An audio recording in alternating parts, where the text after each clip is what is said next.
bear with me. I'm going to try and keep us on time. I'm going to try and keep this meaningful. And really, I want to start with showing a lot of appreciation for you guys who showed up. It takes effort to get involved. Sometimes a little bit, sometimes a lot. And sometimes just getting to a place for an info session can be a lot of effort. So I don't know where you're all coming from today. I don't know what experiences you had today, but thank you for being here and for caring about people. I think that's why we're all here and why we care about this work. So my name's Cassie Huck.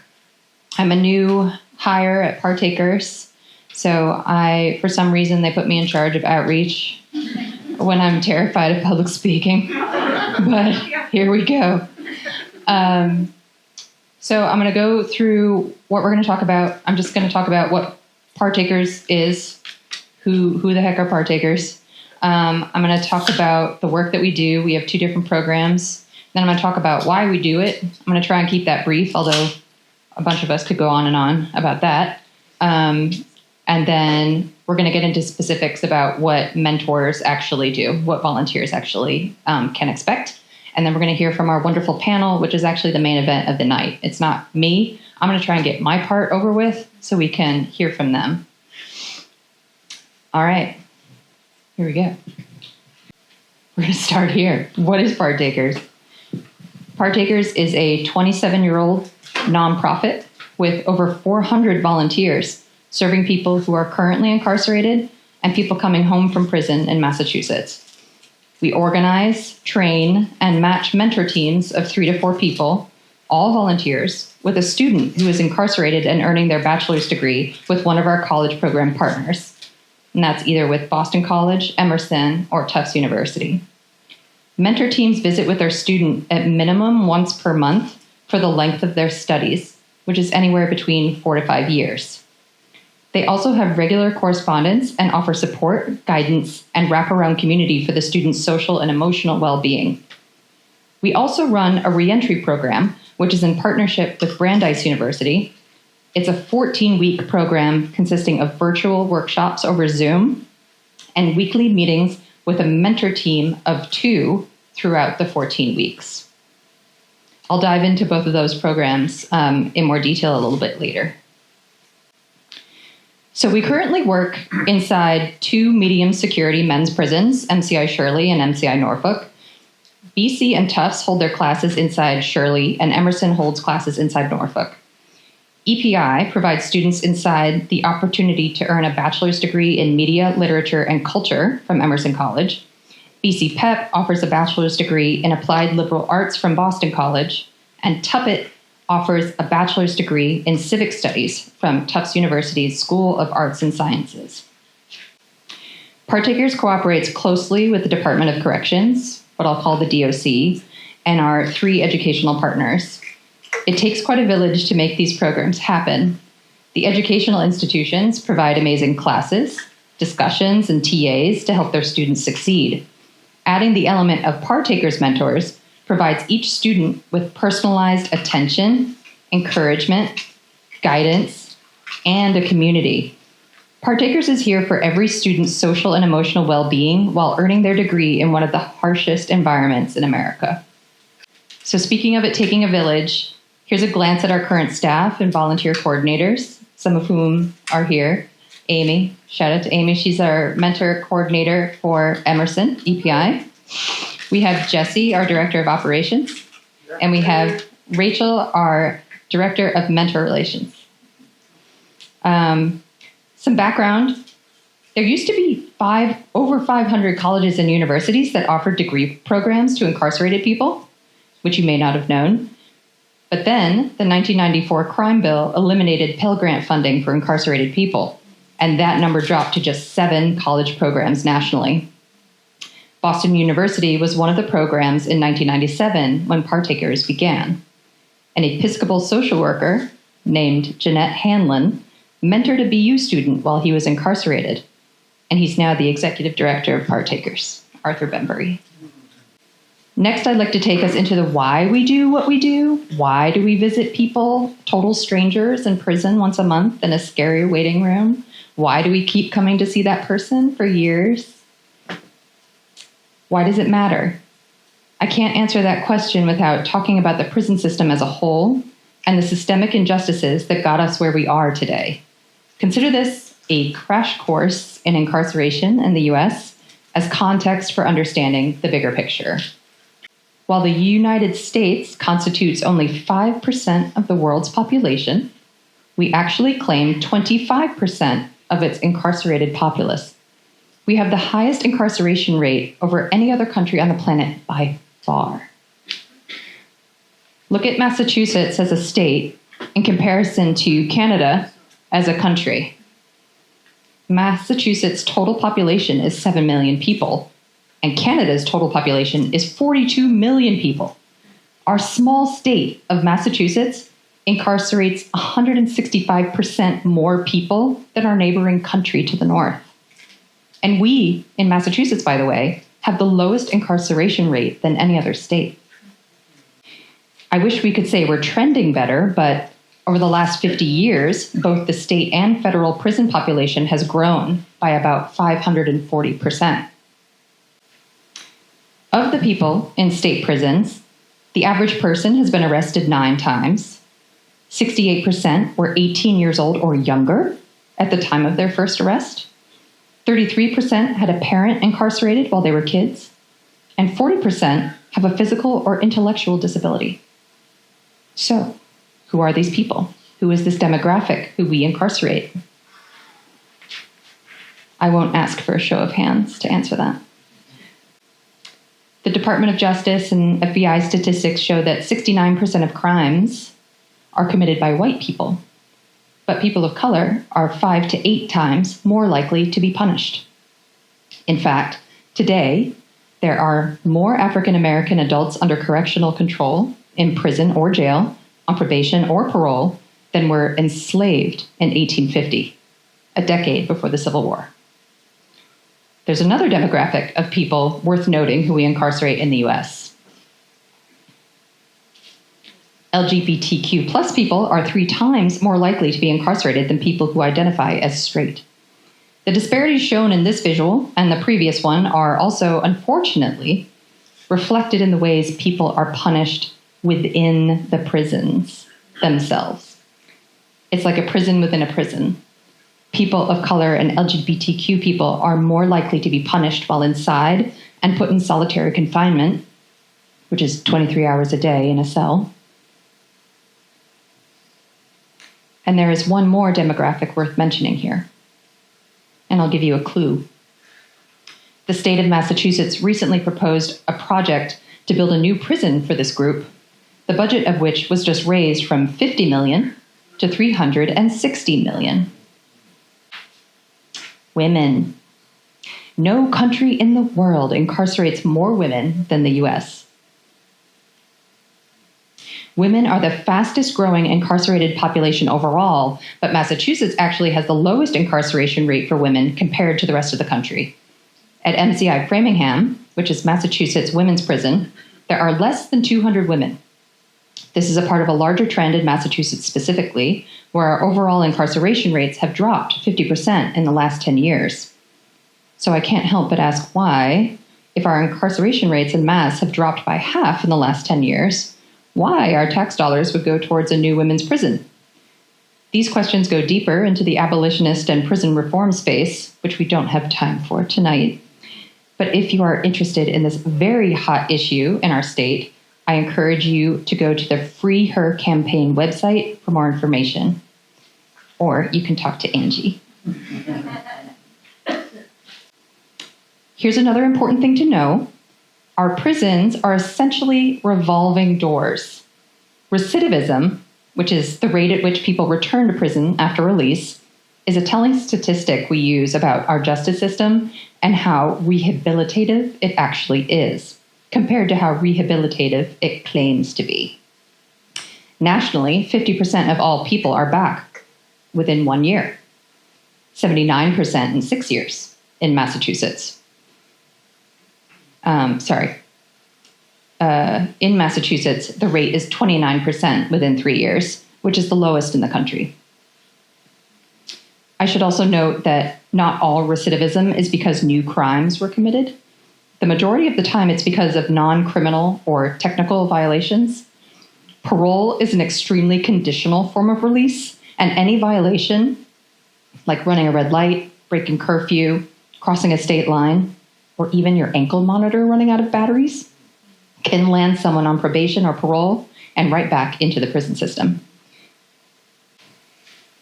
We know the 4 core drivers of violence are shame, isolation, exposure to violence, and an inability to meet one's economic needs. The 4 core features of prison are shame, isolation, exposure to violence, and an inability to meet one's economic needs. And so we have baked into our central response to violence in this country precisely the things we know generate it. You guys ready for some good news, finally? Can we get into it? So, a lot of our mentors are not themselves justice involved. I would say that many of us don't even know a lot of people personally from our families or groups of friends who are justice involved. Not everyone, but a lot of us, I would say. We don't poll that question or anything. But those of us living outside the dystopia of mass incarceration are also inside the dystopia of a society that creates such an inhumane system. And I can't take credit for that quote. That's actually Wendy Walters, a professor at EPI. The good news, though, for incarcerated students, the classroom space is in direct contrast to the goal of the prison, which is ultimately to dehumanize them. The disconnection from family and community, the loss of control and agency, the violence and tedium and isolation and everyday chaos all conspire to separate a person from their personhood. So imagine going to class in an environment like that to study Afrofuturism or Black revolutionary thought, Introduction to Genetics, or Law and Society. The prison classroom becomes a type of insubordinate space. Is it any real wonder that for people who earn a college degree while incarcerated, the recidivism rate drops to just 4 to 5%? As if that wasn't convincing enough, let's throw some economics in for good measure. For every $1 invested in education as taxpayers, we save $4 to $5 in re-incarceration costs. More economic argument, the U.S. spends $80 billion a year just to house people in prisons. That's a lot of our taxpayer dollars going towards the system. That statistic doesn't even include the additional cost to the individual and their families for commissary, phone calls, legal fees, and lost income. Of course, education isn't just about ending recidivism and saving taxpayers' money. A college degree changes the trajectory of a person and their family for generations to come. Education and opportunity break the cycle of poverty and the conditions that predict criminal activity. Many students were convicted as teens or very young men and women. The vast majority of our mentees are first-time college grads in their family. So let's get into a little bit more about what the mentors actually do. I think I've pretty much convinced everyone that education is a good thing for people who are incarcerated. There are lots of statistics and reasons for that. But what about this mentor component, and why is that important? And I would say that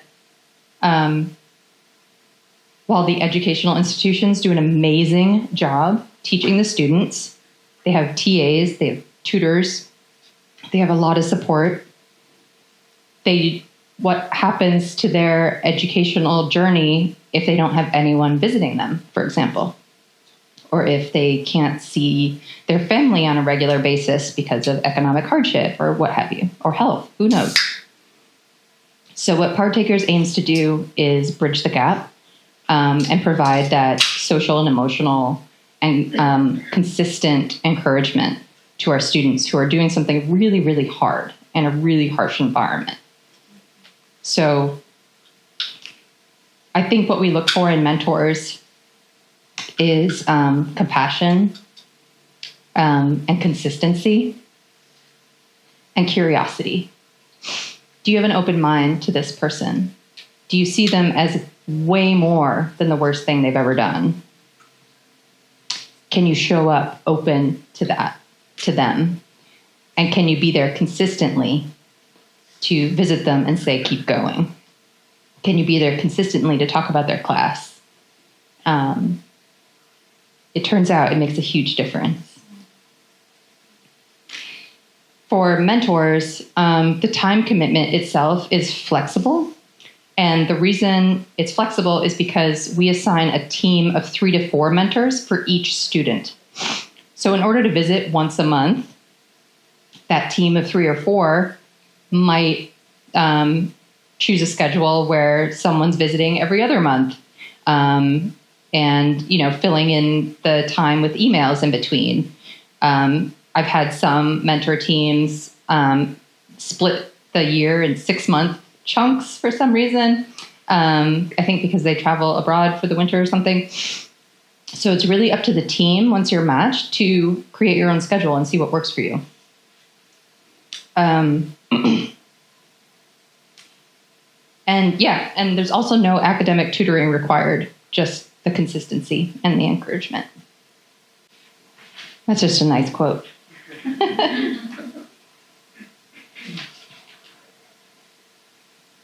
So what I've been describing is the College Behind Bars program. That's the one where you visit inside either MCI Shirley or MCI Norfolk with your team of 3 or 4.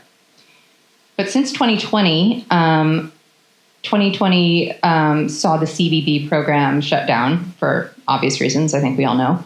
And in that time, though, Partakers did something brilliant, which is start a virtual program called PEP, or the Partakers Empowerment Program, for people coming out. So this isn't supporting people while they get their college degrees while inside. This is for people who have been released. And most of the time, they've been very recently released.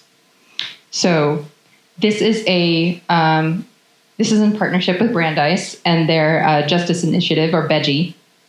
It's 14 weeks of virtual workshops that they work really hard on.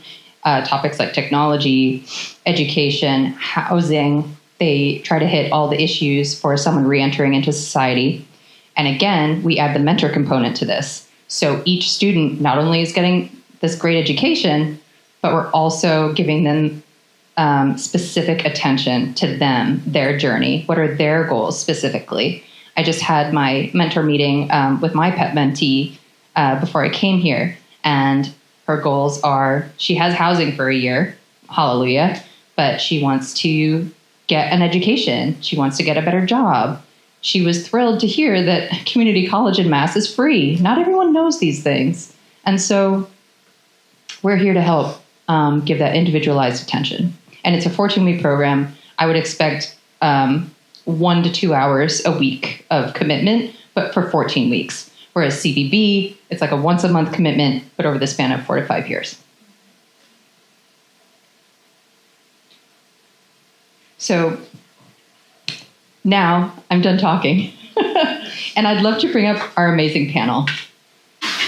Okay.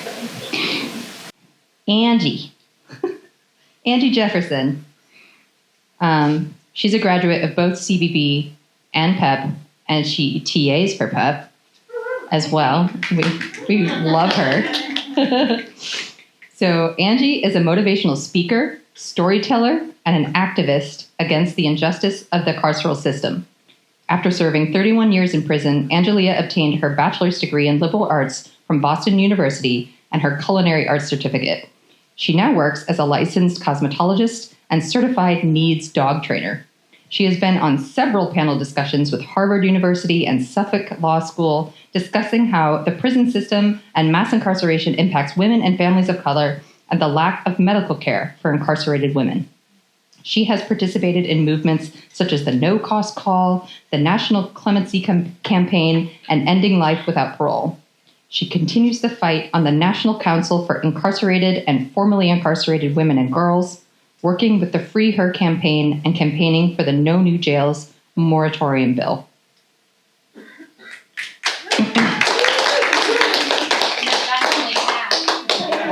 That's only half of what Excuse me, everybody. Justice. Hey, wave your hand. Say hi to the people. So, Justice is a resilient advocate and lifelong learner, excuse my voice, whose 20 years of incarceration became the foundation for transformation, education, and purpose.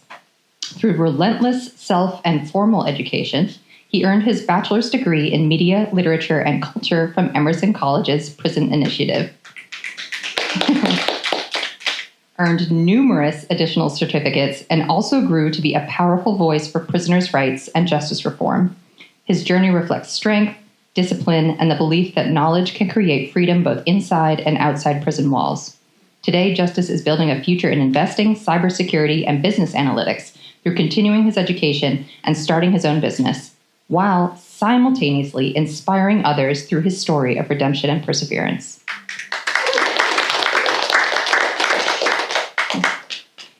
Kevin Keogh is a dedicated restorative justice practitioner, community organizer, and activist.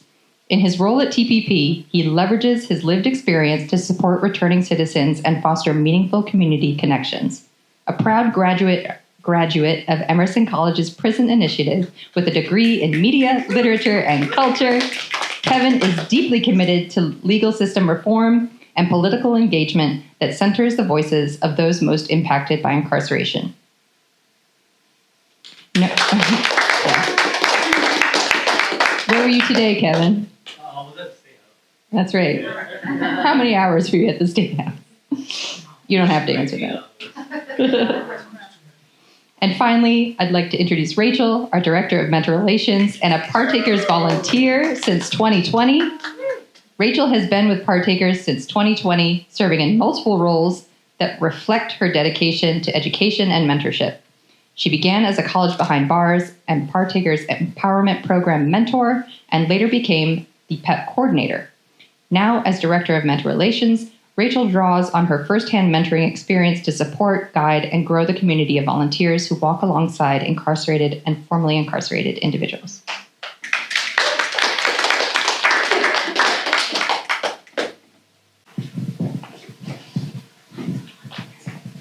All right, so this first question is for the graduates of the program. How did your educational journey inside prison start, and what was earning a degree like inside prison? I can go first. It started accidentally. 2017, Manisha Gelman, the director of EPI, before she was even tenured, came up with an idea of a pilot program coming to Concord. It was the first college program there. She just started with like a lecture series, and then she didn't make any promises though, but she was like, I'm going to come back and try to get you guys a degree. Associates with Bunker Hill at first, and then somehow, some way she persuaded the president at the time, Lee Pelton, to give us a bachelor's degree, which was kind of like outrageous at the time. But it was like, like one of our cohort members that graduated with us said, I only signed up for one class. I didn't sign up for a degree.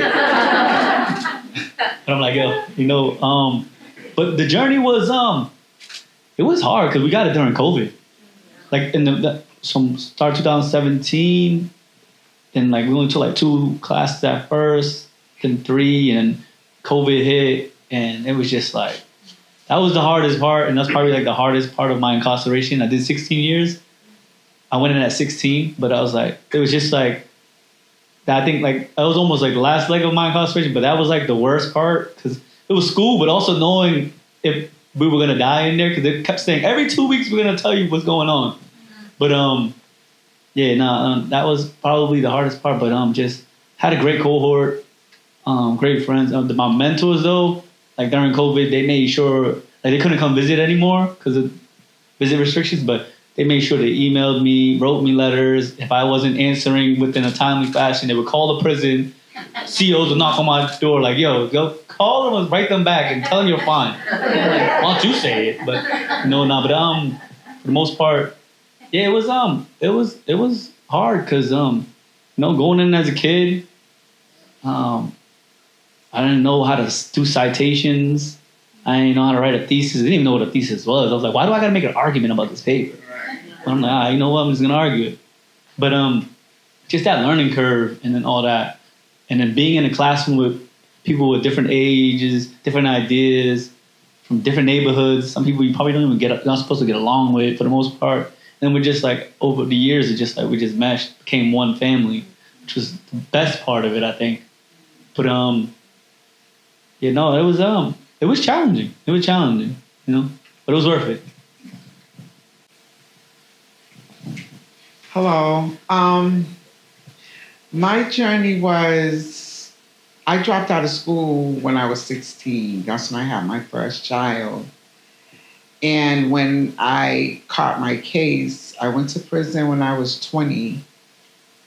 And when I found out what natural life, no parole was, I said, okay, if this is the place where I'm going to die, if this is the place where I'm going to grow up, where I'm going to find out about myself and just all that stuff that goes with it, I said I might as well get an education. So I went up the stairs, I signed up, I fought, I got in finally. I took the GED test 11 times because math was just not my strong suit at all. I just could not understand how letters went with numbers and all that. For the life of me, I just could not understand it. So I struggled really bad with math. I was taking a test. I would pass everything on the test with flying colors. Then when it came to the math, failed. I'm like, what is going on? Why can't I get this? I got a tutor. I was going to classes every day, twice a day, just for math. I would bring the workbook back to my cell. I would sit there. I would go over and over and over. And once I figured out the Pythagorean theorem, I'm like, what? A plus B equals C? That's what that means? Once that clicked in my head, I said, oh, I got this. I took the test and no lie, I still have the paper at my apartment right now. I passed with flying colors, but not only did I pass, I got a perfect score of 500. I passed every question on the test. So I'm like, okay, if I can do this, I know I could go to college. I wrote a 500-word essay. I got into Boston University 3 weeks after I got my GED, and I graduated 4 years after.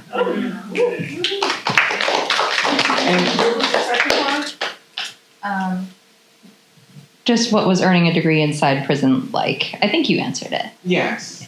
Well, I always say my GED is my proudest accomplishment because I struggled when I got into Boston University. I'm not saying that it wasn't hard because it was, like I always say, I think, not knocking anyone else for their degrees, but I think us, formerly incarcerated men and women, we are so dope because our minds were our computers. We didn't have tablets and phones and AI and Bixby and all those other Alexa and all those people. We had our minds. We had pencils and papers. We didn't have any typewriters, computers to type our papers. Sometimes I used to have to write 30-page papers, like handwrite it out. If I made a mistake, I got rid of that paper and started all over again.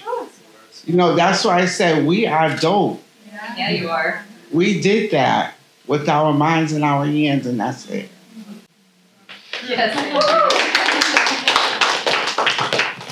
Good afternoon. I would just like to say thank you. We truly appreciate for all you showing up. To be honest, I was always like a low-key nerd. It wasn't cool to be a nerd back then, so I just had to keep it on the low and read different books on the side. But during my incarceration, I was blessed by the Most High. I had certain individuals or certain mentors that I met when I first got in there from county that took me under their wing. Then when I got up to state, that took me under their wing again, that always pushed me into reading always pushed me into learning, always trying to take myself to the next level, pushed me to getting engaged, like civic engagement, stuff of that nature, studying the law, and just reading about history and culture and learning more about myself and learning why us as a people was in a certain predicament that we are in. And so I, was self-educated a lot. Then once I had the opportunity to make it to college, there was no way I was passing that up. Me and Kev, first starters in the cohort of the first cohort of EPI. We did have an AI. His name was two, Alexander. That brother, that was our AI, Alexander, and then we had another one on Mark. So we was pretty eyed on that one. When we need help, those are the guys we went to. Other than that, we just stayed focused, locked in with each other, and it was a blessing to have the opportunity to be able to educate ourselves and to be able to see life from a different perspective. Without education, honestly, I don't know where I would be. Then at the same time, what we faced in there was a lot of hardship. It wasn't easy because learning in prison, it's a different element because you're in a chaotic setting that you're trying to study, you're trying to do the right thing, but there's so much other pieces that try to drag you away from that. They try to push you in the wrong direction. In the beginning, they try to poo-poo on us for going to college. Like, what are you guys doing?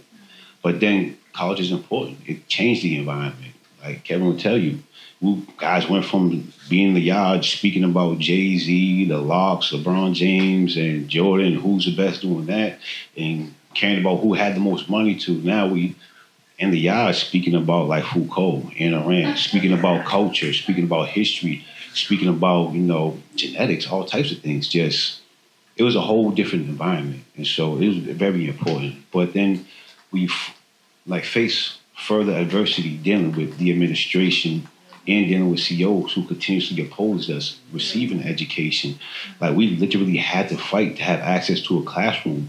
Kevin will tell you, we would be in the middle of class. COs would come down like, it's an emergency, shut it down. As we're leaving, we're looking around like, why are we the only one leaving? Like, all the other rooms, all the other programs are still going. The law library's still open. The gym's still open. The regular library's still open. But college is shut down. Like, hold on. What's going on here? So it was a constant battle from that perspective. Always dealing with that, having to file grievances, having to fight, having to get people involved with that from outside stakeholders and things like that to help us with these issues. It was a lot. It was a major struggle. Like Kevin said, going through COVID, oh man, that was a whole nother situation there. Trying to access college, dealing with a lot of family issues in the community, people passing away and things like that, then having to stay locked in and just do what we have to do in college, try to ace these classes, stay focused, just chaos all around us. Because while y'all was on lockdown out here, we was on lockdown on top of lockdown on top of lockdown. And so there was times where we was only having, literally leaving. There's some days wasn't even allowed outside the cell. So we was better off at times in the hole. We get at least an hour out.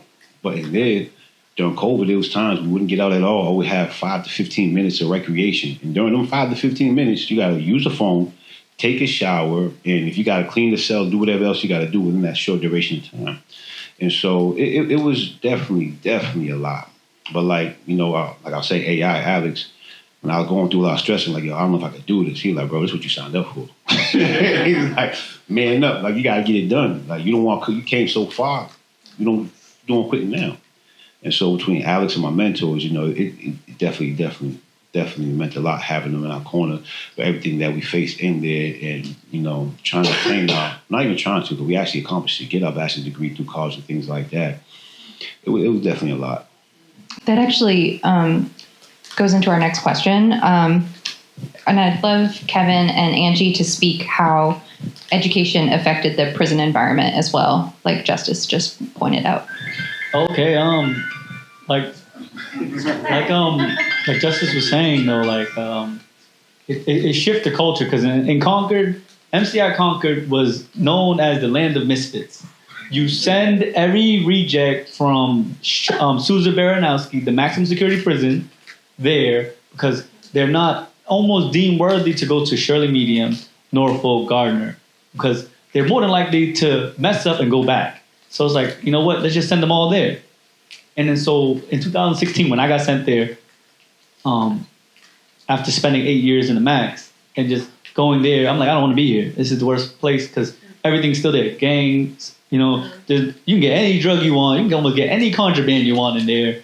And it's like, I felt like I was just back in the neighborhood. So like, and then, you know, Restored Justice came in and then college came in. But just seeing how like every single class was started shifting us. They put our first cohort was kind of crazy because I couldn't believe the administration even let it happen, where they put some of the most influential people in that prison in the same classroom. You have people that are leaders of gangs, spokesperson for ethnic groups, religious leaders in this sense, and very, very, and I'm looking around the classroom like, oh, how's this going to work out? This is going to be, I was like, how are all these alphas, allegedly alphas, going to exist in a room full of alphas? You know what I mean? Because like everybody has a strong sense of who they are, but also egos and who they run with. So it's like seeing it and then just realizing like, oh, okay. And then it worked. It meshed because we were all trauma bonding in a sense when we had the first classes, Power and Privilege. We're reading Foucault. We're reading Hannah Arendt. We're reading Gideon. All these power dynamics and all these things. And I'm like, why are they using all these 10-letter words in one sentence? I don't understand. Just say it. Just say it. This is how you control people, you know? And so it was just like we were all like bonded. I've never written a paper in my life, and I had to write a 20-page essay, a final essay, and I'm like, how do I cite? How am I supposed to quote this? How do I paraphrase this without plagiarizing this, you know? And then so we all went through it together, and it was like a crash course because some guys haven't been in school in like 20 years, and I was the youngest one in the class at the time. So it was like just looking around like, I'm like, these old guys got a problem. I got a problem too. Sheesh. But, and then like just like class after class, we just kept bonding over it. And it was like, but just navigating, not even just school life, but prison life. Because like I said, a lot of us were from different spaces and there's other things that we have to walk into when we get out. And also knowing that we're in school, you can get targeted by administration and CEOs because they're like, I know how to get you going. I could make sure you don't go to class. I could make sure you're not getting into this because they see how much we love it. Like before, when a fight would break out, I'll be like, all right, let me go check who it is and see who it is. Now I'm running to the classroom because I'm like, I'm not getting caught in this freeze because I'm not missing this class. You know, so it was just like a whole shift. And then Tufts came in, Tufts University came in, and that like just opened up, like just helped us change the whole dynamic of the prison where it was just a whole nother way of just diplomacy was working out. It wasn't just, we have an issue with fighting. Now we're going to talk about it and think about the consequences now, you know, because we have something to lose. So it was just like holding us accountable in a sense, but also something that it was worth, it gave us hope in a sense where like things could change. We were able to identify these conspiracy theories we thought were in society, but now we're learning how to name all these social constructs and all these things that perpetuate poverty and all the things we go through in life. So it was just like every single class and every single movement, they just kept changing the environment of a prison that was literally falling apart. And that's why it's closed down today. Like there was sinkholes, asbestos, it was crazy there. For the females, you have the women that don't want to do anything, just sit around, get on medication because of whatever their traumas is. Then you have the ones that like the drama. Every time you turned around, they were fighting, they were going to the hole, something was going on with them. And then you have the ones that people really didn't like, but they did like. They didn't know why they didn't like us. But, you know, we had our own little clique that we used to hang with. You know, it was there were 5 of us, and we stood strong with each other and for each other no matter what. But the main thing about us was our education. We always said that we were going to get an education, and that's something that we stuck with. What you said a few minutes ago about being in class and then them coming to get you, sometimes we would be in the middle of a quiz, and they would say, final down, wait, no, you gotta go, you gotta go, you gotta go. We would have to leave our quiz there, go back to the unit, and pray to God whatever's going on in the prison, that it gets over in time for us to go back to class. Sometimes it did, sometimes it didn't. And when it did, I'm like, no, me and my friends, we would go to happy hour. That's where you talk to the higher ups, as they call themselves. We would go to happy hour and we would say, listen, we need for this class to be extended another day or two so we can take our quiz. That's part of our passing grade. You know what I'm saying? So we have to fight for things like that, which we did, and I'm glad that we stuck together. But the dope part about it is my 5 sisters that I was in there with, we're all out here now, and we are doing amazing. So I'd like to shift to a question for Rachel and any other mentors in the room, including myself, I guess. How did your journey to becoming a mentor start, and what is it like for you now? I used to work with like at-risk youth, but when I first heard about this program, there was something about it that just hit right, and I was like, I think I need to do that. So I guess you're not supposed to dive in and do both programs at the same time, but I did. And I think from the first moment, I knew it was something big, but I didn't expect it to change my life in the way that it has. Some of the people that I've been privileged to meet are some of the most amazing people that I've ever met anywhere. And the fact that much of society doesn't recognize that is infuriating and devastating at the same time. Amy, do you want to take a stab at this question at all? I don't mean to put you on the spot, but if you wanted to talk about why did you initially start mentoring?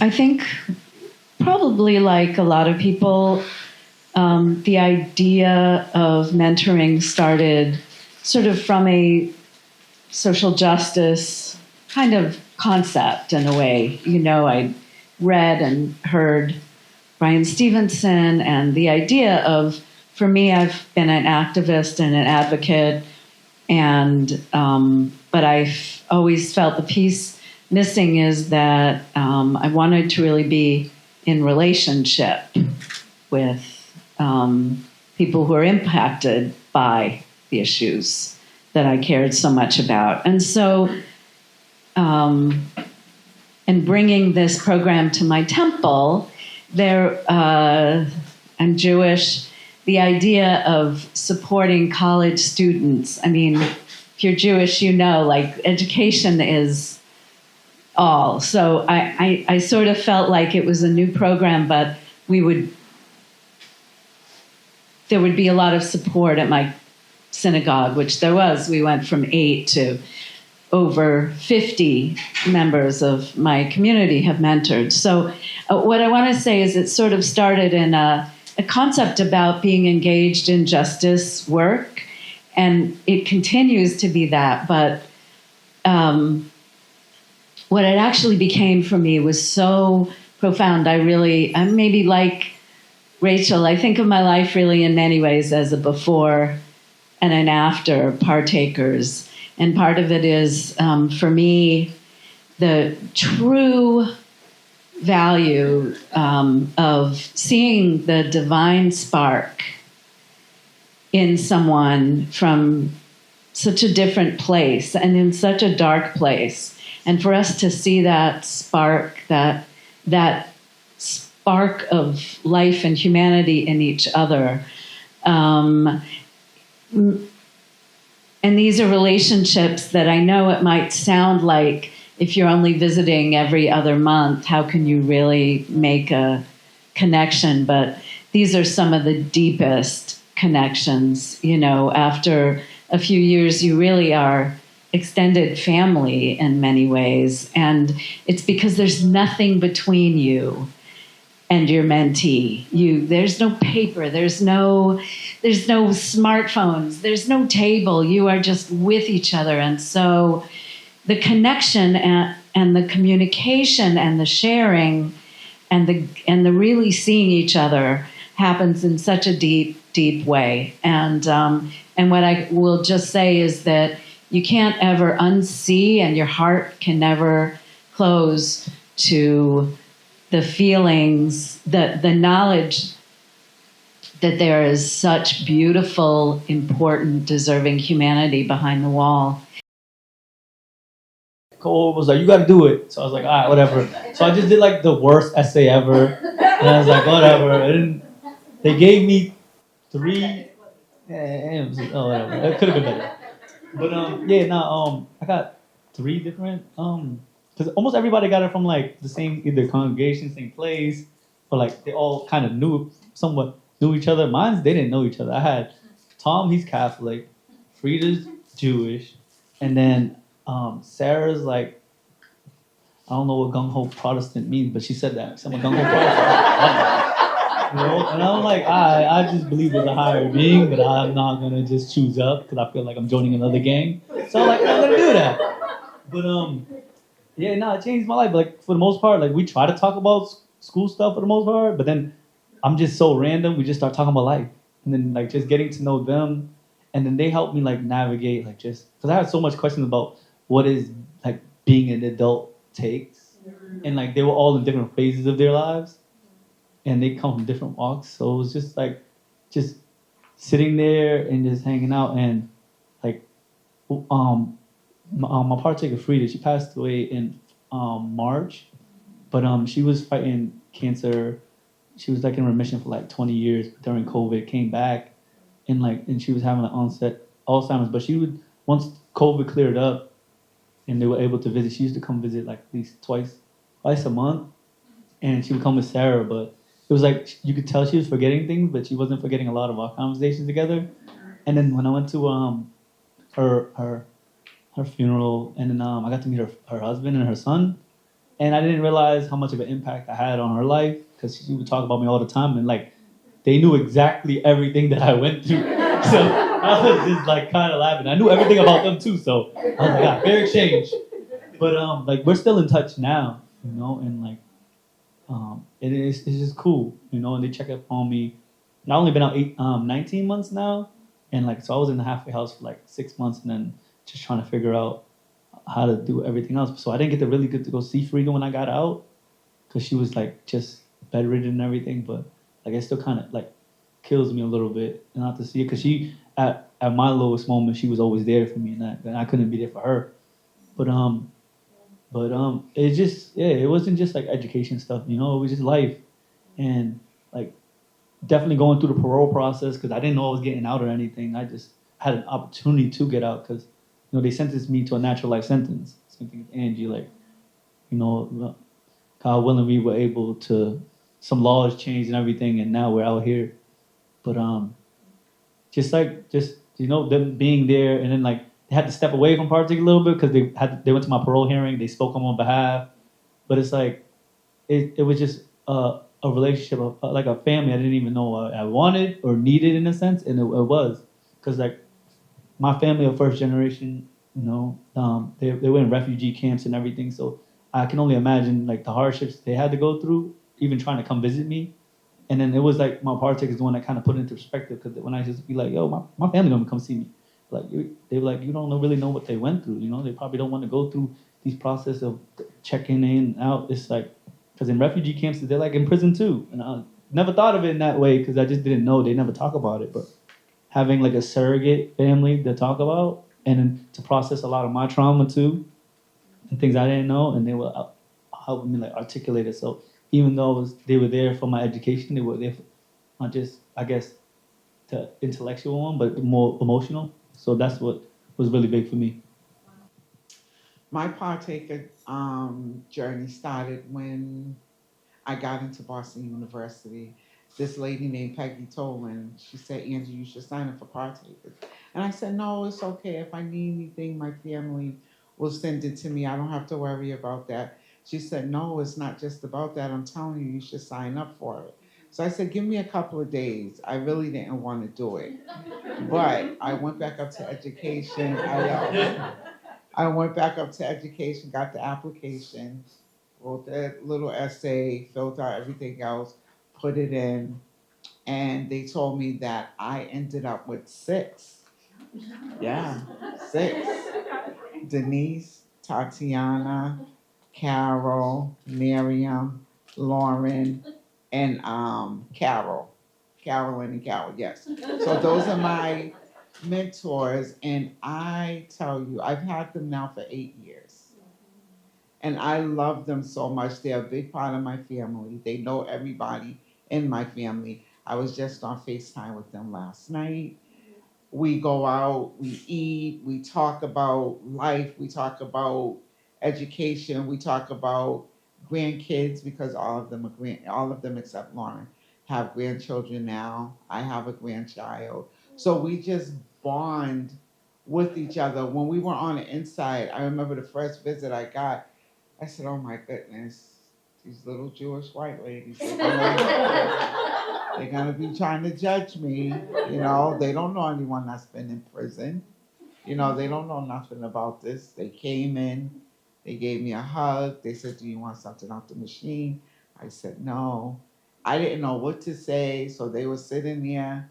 And then Tatiana said, do you have a girlfriend in here? Great icebreaker. And we just busted out and started laughing. And I said, no, I don't. But we started laughing, and from that day till yesterday when I talked to them, we have been riding this out.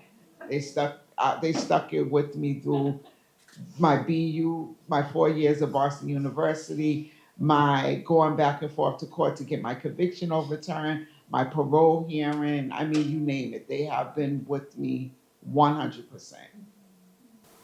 So, in your opinion, from what you've witnessed, how did the mentors affect and impact your fellow graduates? Like, so we've heard about kind of how they've impacted your life. Did you notice them impact any of your fellow students?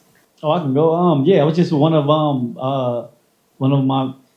my fellow cohorts, Partaker. She's like a super social justice advocate. We were both in the state house testifying for restoring voting rights for incarcerated people. So, and then just my best friend Alexander Bolin, he's in there, and he's graduated already, and his partakers are still looking out for him, making sure because he doesn't have any family like that, that can go pick up his books, because in prison you can only have a certain 10 books. If you have over 10 books, you can get in trouble. You get written up and all that. So they got to start sending them home. Or if you don't send them home, you got to throw them out, because usually the libraries don't really take them because they got a bunch of books anyways. The only people kind of reading are people in school. But yeah, and you just see how much of just almost, I think everybody that I know from our cohort and the second cohort are still in touch with their partakers. Their partakers haven't left, because cohort 1 and 2 graduated already, and I don't know. It's just it's I guess it's like a bond you didn't really expect to have or even think about. You think it was just gonna end after college, but you're no, well, too late. We've imprinted on each other. From what I witnessed, it's been a beautiful experience. It seemed I have never seen anyone who had ever had a negative problem with any of their partakers. It's always been a situation where it lights the individual's life up. It's because, for me specifically, I think it just deals with deeper issues of traumas that individuals face within the community, having a hard time to trust other people and stuff like that. Then to see people take an interest in us when we're technically the dredges of society, and for people to make the initiative to actually come see us, to be with us, and to help us with our journey through college, because man, that is a tough one in there. And it lightens a lot of people's moods, lightens a lot of people's days, and people really look forward to it just to get to know their mentors and things of that nature because it's an extended family, like Amy said. And I've seen guys that went through a lot in there, guys that was in and out of certain situations, used to get in trouble, started doing better, started going to college, now they're doing good. And some guys that might not have any family, friend support, and just having that situation, being able to go to a visiting room or get the email, or get some mail from their partakers and it be a friendly face, someone that's not going to judge them, someone that's going to humanize them, someone that's going to understand them. I've seen it change a lot of people's lives. I've seen it bring hope to individuals that, it was kind of like borderline, like holding on. And just to have that experience and that relationship with their partakers, it goes a long way. Me and my 4 friends, we all still have the same mentors from when we were on the inside. They came out with us and they're still riding with us all the way. I mean, we couldn't have asked for better people to be in our lives. It's gonna be a long-term investment on you know what I mean? You think it's gonna be something short, and then the next thing you know, you're like, I kind of love this person. They're gonna be like, I love you too. And it is, and it's just, I guess, the ability to be seen and heard for the most part. Because one of my friends, I love him to death, Randy, he says it all the time. He's from cohort 1 too. Says it. He says, when I go to visit with my partakers, it doesn't feel like I'm in prison anymore. And I just look at him like, you're just crazy, right? And then when I do, like, it's when I'm walking out of the visiting room, they're like, yo, I just kind of just got out of prison. I didn't feel like I was confined anymore. I was just like in a space where I was safe, and like, I don't know, it's kind of like my guards were down. Then you realize it when you're walking back and you're like, oh, I gotta put everything back up. But it's like, nah, you gotta like kind of live with it. But yeah, it's biggest thing is vulnerability anyways too, so. I always tell the cohorts when, we start the new prison education program, I always tell them, if you do nothing else in this program, please respect your mentors. These people are people that take time out of their day. They could be doing something else with their kids themselves, whatever, traveling, it doesn't matter. They are taking the time to call you, to email you, text you, take you out, whatever the case may be. So please respect them as they're respecting you. Do not disrespect the mentors. They do not deserve that. If you don't want a mentor, just say it. There's been 2 situations in 2 different cohorts where something happened with the mentors, and I was so friggin' pissed. And I wanted to say so much to the people, but in that type of situation, you have to be professional, So I was professional, and I got my point across. They understood what I meant at the end of it. Advice, I would have to say, for the most part, like from where we were in Concord and in Norfolk, it's all guys that want to be in that position, want to be in that situation, and don't put too much on yourself. Don't think that you would have to be somebody with like 3 masters and a professor and in quantum physics or something like that. Like, that's not what it is. It's just, we're like really appreciative of any help you can provide. Be truthful. Like, I would like to learn more about that, but I don't know anything about that. I don't know anything about that, but I will look it up for you and send it. Something like that. It's simple. Don't make it too much of a strain on yourself. Don't make it extremely complicated for yourself. Just let it flow. A lot of times, people just ask for like certain things for their paper. Whether you could Google certain terms or send them information, things like that. It goes a long way.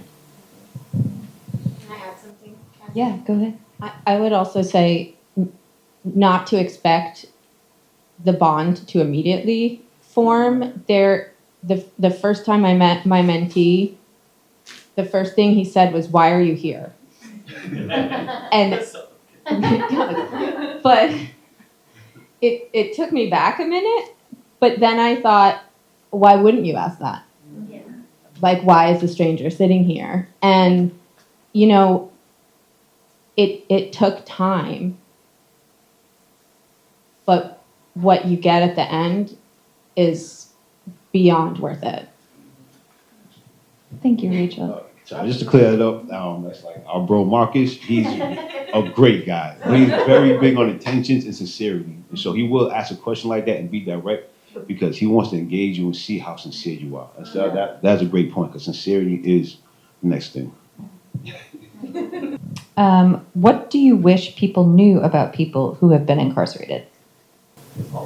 We're not animals. We're human just like you. We're some funny people. That's what I'm saying, you know? I guess that's the best trauma response humor. You know? At the end of the day, the life that we live because of, you know, structures in society that have us in these situations led to our incarceration. We did not want to be in these situations. I grew up, I was very good in football. I just wanted to go to school. Like I said, I was always a low-key nerd. I wanted to finish school, go to college, play football, but, you know, life dealt me other hands, another different hand. Like, not everybody is there that has that mindset, like, I'm just going to be a criminal for the rest of my life. Like, my situation was different. Like, and I'm not the only one like that. Like, I had a situation where two individuals made an attempt in my life. I defended myself. One individual lost theirs, I don't live in. I ended up getting a 15 life sentence for the individual who passed away and acquitted for the other.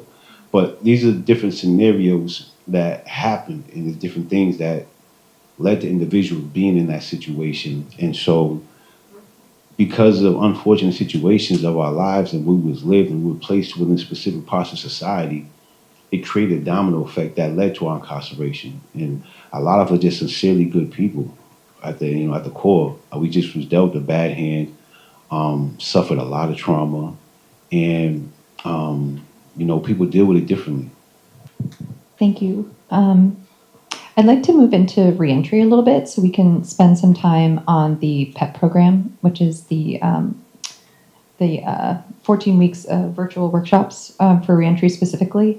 What do you wish people knew about the reentry process and that journey? First, reentry is different for everybody. And the biggest thing is such a misconception where they just think this one panacea is just how everybody is to come back to society. It's like all of us went in at different ages. We're all coming out with different things. Like for me, they knew I was getting out for a whole year. I only came out with a social security card. And they were like, yo, you can't get your ID because we can't bring you to the RMV. But yet I was in a pre-release and I can go to work for 10 hours a day. And, you know, they'll leave me there by myself and then pick me up and bring me back. So I'm like, if you can do that, you can bring me to RMV for like an hour just to be like that. But that was the biggest thing. And if it wasn't for EPI, Emerson Prison Initiative, then the Recruitment program, I wouldn't have got my ID and my birth certificate in a timely fashion to get it. Because like my professor, she drove all the way from Boston to Worcester to bring me to Salem to go get my birth certificate, which was kind of crazy because I just walked in there and they told them my name without any other papers. They were like, all right, yeah, here's your birth certificate. I'm like, in my head, I'm like, I could have just got my brother to go do that. Like, why did I know? But I'm like, I didn't think that was going to be that easy. But I was like, all right. And just thinking about that, and then like the reason why I say everybody's reentry is different, I have my brother and my father. My father has been my support system since my mother left me when I was 4, but he's been there the whole time. Like, he doesn't really say much, you know, but he's always there. And till this day, he's still there. But just like, because I'm the reentry coordinator for my organization, Transformational Prison Project, one of my friends just got out after doing 17 years. He has nobody. And when he came home, at least he came home with an ID, which was the big thing, because now he can cash his check that the DOC gives you.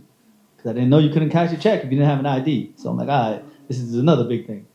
But he came home with nothing, and then like just realizing it, like I had to hit up all our friends that were formerly incarcerated with us and be like, yo, can anybody throw down for him to get a phone? Because you need a phone in this world. And then I'm not even gonna lie, everybody came and just sent money. We had more than enough. We had enough to give him food, clothes. And he was like, oh, I don't need that much clothes. I just need 3 of each. I'm like, you're not in prison anymore, bro. You can't have 3 of each. You need more than that. He's like, no, it's summertime. I can wear shorts. I'm like, you cannot wear shorts to an interview. And then, so just seeing how happy he was to come home and not realizing how much of a setback he was already in position, because I came on in a different way where I had my family, I had everything, and like everything was like kind of set up, and I still felt like it was hard for me. But in him, he just so happy to be home, and I'm just watching how everybody's entry is so much different. Everybody's like, then they start comparing us together, like, oh, look at Kevin, he's doing great, but you see one of our other friends is struggling. But I'm like, yo, it doesn't have the same support, you know? Like we can all have the same talent, but if they're not the same opportunities, you know what's gonna happen. And that's what's happening. And then that's why it's like, it's on the community that we're building. And then the crazy thing is we're all lifers, so we're on lifetime parole. And one of our stipulations is that we're not supposed to be around felons. That's a violation of our parole. So a lot of our POs don't enforce it because of the work we do, but they can. They can be like, nah, you can't do that job no more. You gotta find a different job. And you can't be around these other felons. And it's all, all it takes is the swing of the pendulum of the justice system to be like, oh no, we're going to be more harder on crime and everything. But you can see it with a lot of us, with our recidivism rate being low. They keep saying it's these programs and everything. It's not. It's letting all these long-termers come home that have been the ones that are saving the lives in there are finally home and using the same skills they were using in there out here to help take care of each other and build community for one another. And then just to show, it's like all of us, we're always in the same spaces. Rachel's always with us too. So it's like, it's crazy. The DOC doesn't prepare us for any of that. Like, the basic things that we could have access to, they refuse to give us access to that. And so certain things, like in order for me to have the minimal things, I had to go out and write certain organizations in certain places and all file public records requests to get access to certain things just to have the basic stuff the DOC should provide for reentry. And so that is one of the main, it's a misconception. The DOC tells you they give us all these great programs, they give us reentry, but they really don't. Everything that we've done in there, program-wise, great programs are programs that we've started and they came together, that they fought us to start. And then when the program became successful, they took it and put their name on it and acted as if the DOC is the one presented and created that program. Kevin tell you, we created great programs in there, cultural programs from APICA, UCA, AHC, other programs like that, Spanish United, all these programs. I'm saying acronyms, but APICA, Asian American Pacific Islander Cultural Alliance, AHC, African Heritage Coalition, Spanish United SU, and things like that. And UCA is United Heritage Cultural Alliance, which is all of us coming together, working together as a solid group, working together in creating the programs that the DOC either not providing or restricting us access to. And so we'll come together to create these programs to address issues of trauma, to try to do our best to prepare to be released, to prepare for parole and things like that. But that's the main thing. Like, a lot of people think that we get reentry programs in it. We really don't. This is stuff that we really fight for, that we put together because we want to see each other be successful upon release.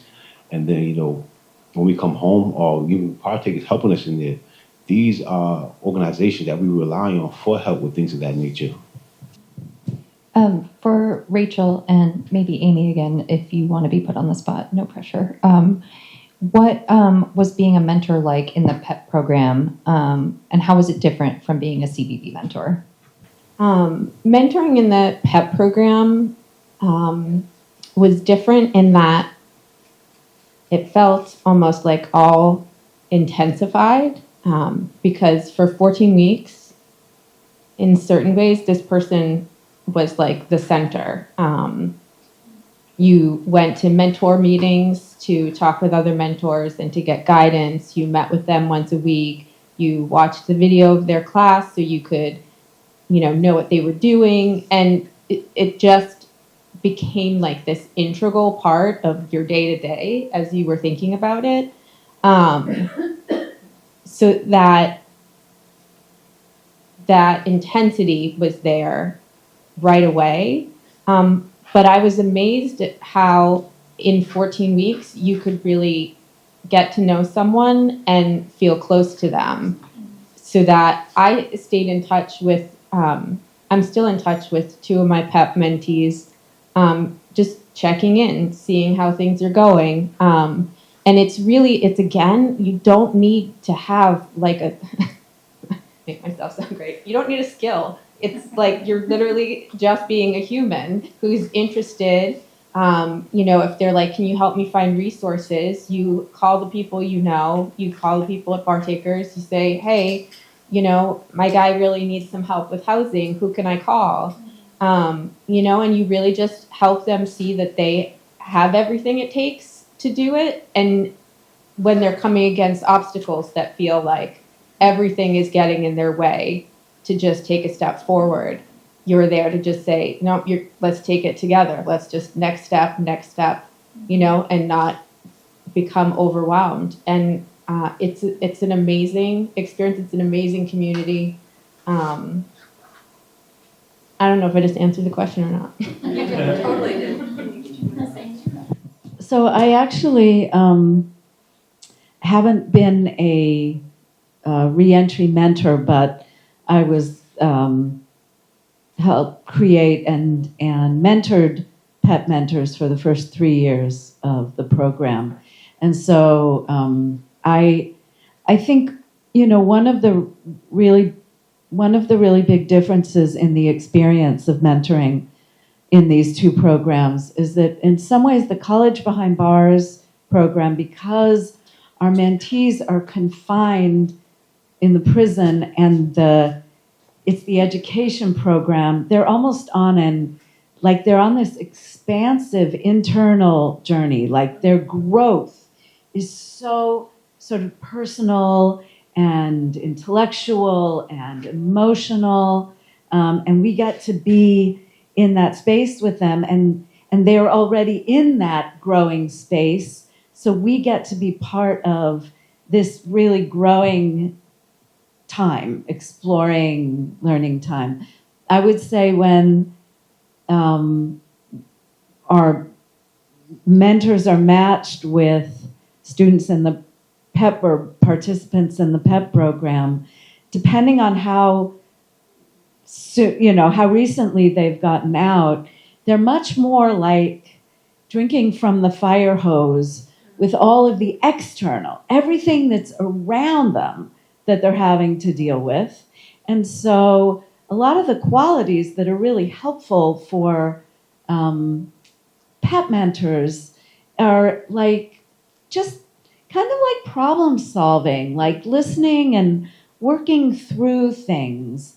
And frankly, understanding, and this is for both mentors, that sometimes you have to just be with someone when they're struggling, because whether they're inside or they're outside, we can't solve all of the problems, but we can lighten the load by just walking with them. But our mentees in PEP are dealing with really sort of the existential stuff: housing, job, family, getting around, getting used to so many things. And so it really helps to understand that they're having to prioritize a lot. Like parole officer probably goes at the top because, you want to make sure that you answer when they call you. And then family, because you've been away from family for so long and you've got a lot of healing to do. And then there's job. And so sort of understanding the complexity and finding your place in your mentee's life and being able to have patience with that and understand that it's not about us. Sometimes it can be hard for them to connect. In fact, continuing to be there even after they might miss a meeting or something might be hard. When you are still there and you still show up, the message is so beautiful because it's like, no, you already passed. We're already in this together, right? So there's so many things that can go wrong, and when people are learning to do all these things on the outside for the first time after maybe having a lot of predictability, what we can do is just be really consistent and interested in and understand that it's a process, and that they sort of have all of this stuff, and sometimes just being able to tell us about it, just download, right? So that's just, there's like the outside and then there's the inside journey. One is sort of very practical in a way, and one is internal. So I want to transition to some Q&A. We have just 10 minutes left. Thank you all for being here and being such attentive listeners to this incredible panel. I'd love to just give them a round of applause for coming and sharing. It means so much that you come here to tell your story, and it's a gift, and we just appreciate you guys so much. Are there any questions? The presentation you gave at the beginning, it only had men's prisons on it. Do you have a program in women's prison? We do not at this time.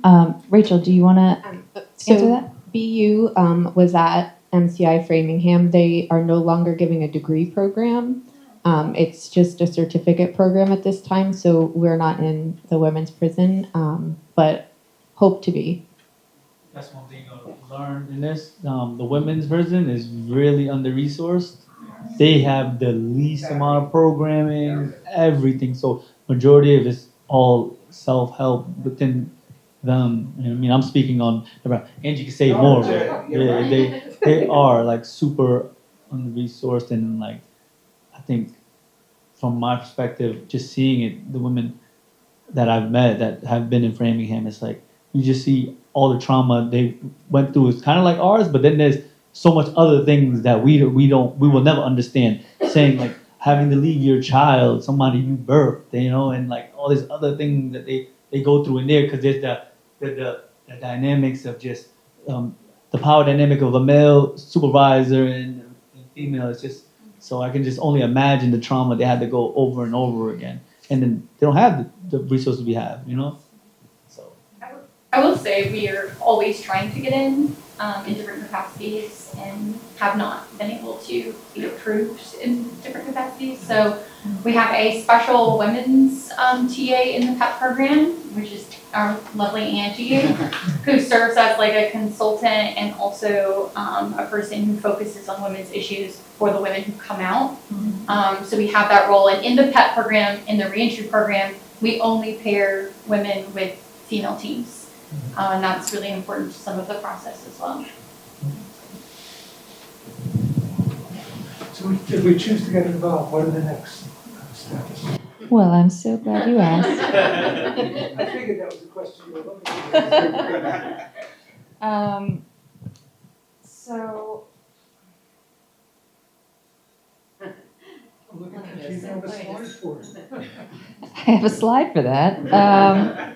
So after you, tomorrow I'm going to send everyone an email who registered for the event with a link to the mentor application. It's online, it's a Google form, it's easy.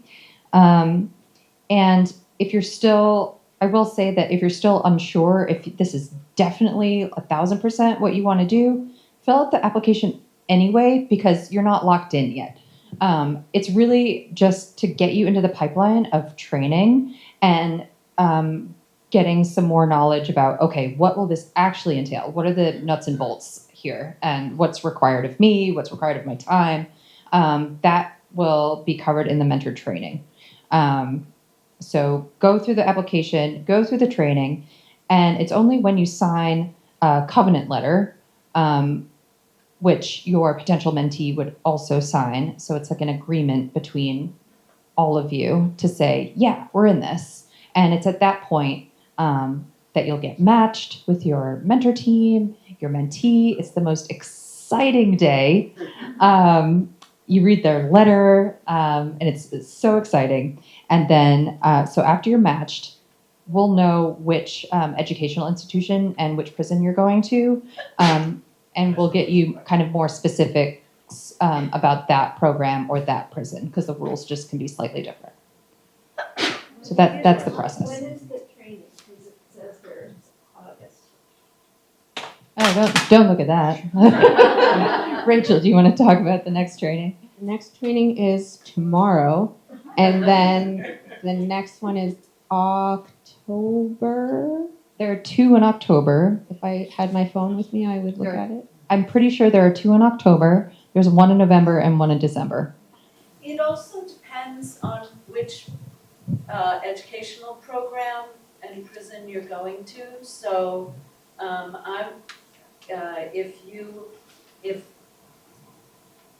going down to Norfolk makes sense for you, and a lot of folks in the Boston area and south of Boston makes sense. I actually lead the trainings for the Emerson mentors, and the dates aren't up there, but so you'll sort of get moved to me, and I'll be working with you, and you'll get to know me, and I'll get to know you, and I have there's a mentor training in 2 days, but also I think I'm going to probably be, if we have enough people, I actually would plan to just add another mentor training before the next one, which is October 29th. So I'm happy to add another mentor training if there's a group to do it. Yeah, well, first I just want to say again, thank you so much to all the panelists for sharing your stories. And I'm a member of SURJ Boston, and I know there are a lot of folks who are very excited about this and weren't able to make it or wanted to do a recording, but they'll definitely be watching and hopefully signing up as well. So, more than the number of people here right now will be hearing your stories and getting involved. And I would love to hear, I know we've heard from the Partakers side these priorities of compassion, consistency, and curiosity. And just as you brought up sincerity as well, I would love to hear if there are other things from the perspective of graduates that you are asking for from your mentors when they're showing up. What's most helpful? Everything you just said, and just listening.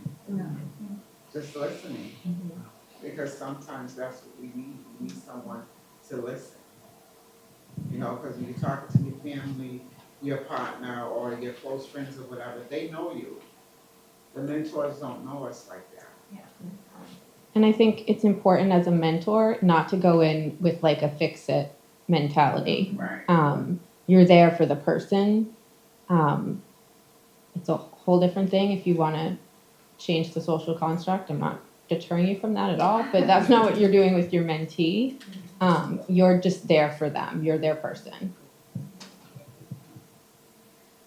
The only thing I can say is grace, because it's a different dynamic. I swear a lot. So Frida was always telling me, Kevin, you gotta stop. I'm like, I can't stop. I can't stop. It's just how I express myself. But I just grace because I'm saying that mentors don't come in with stuff too. But we when walking out there, you might not know the things we had to walk through to get to even there. The harassment. But I also know that sometimes most of the time the mentors get harassment too, because it's you're coming into the prison, and I didn't realize the crazy process of what mentors had to go through to come visit somebody until I was in the minimum, and I had to keep going from the minimum back into the prison to go to the hospital, and just seeing what they had to go through. I'm like, this is worse than TSA, and I was like, I don't know why they kept coming back. Because it was worth it. Yeah. But it's grace, I guess, because there's a learning curve on both sides, because I might say some politically incorrect things, but please correct me on it, because I didn't know that. I'm under a rock. Yes, where is your funding from and how's that going? The funding for the program? Jesse. I was like, Jesse? That's a great question. we have a lot of different funding sources. So we have private donations, we have grants and foundations and all sorts of things like that. So we're always applying for grants. We have state grants. We just got a Cummings Foundation grant, which is really incredible. But that's part of my job, so every day, today included, I'm working a little bit on that in collaboration with our executive director. But I would say that if we have a huge need for mentors. I can't remember the number, but there was like over 50 students in the fall that will be waiting for mentors. So if for some reason you can't mentor or it's not the right time for you, if you want to donate to our organization, if you also want to tell a friend, the biggest power source we have in getting the word out and getting more people involved is bring us to your company, bring us to your congregation, bring us to other organizations you know. Bring us to your friend group. We can do a 15-minute presentation. We can do an hour community conversation. So we're kind of like, those sources are always funding sources for us as well. We have lots of mentors who donate. So it's really like a pool, a giant pool of resources. Okay, thank you very much. Yeah. So it's 8:30 and our time is up. And just thank you all again. I also want to thank Amy and Jesse and Rachel and my husband and my son back there who've been taking the video and the camera.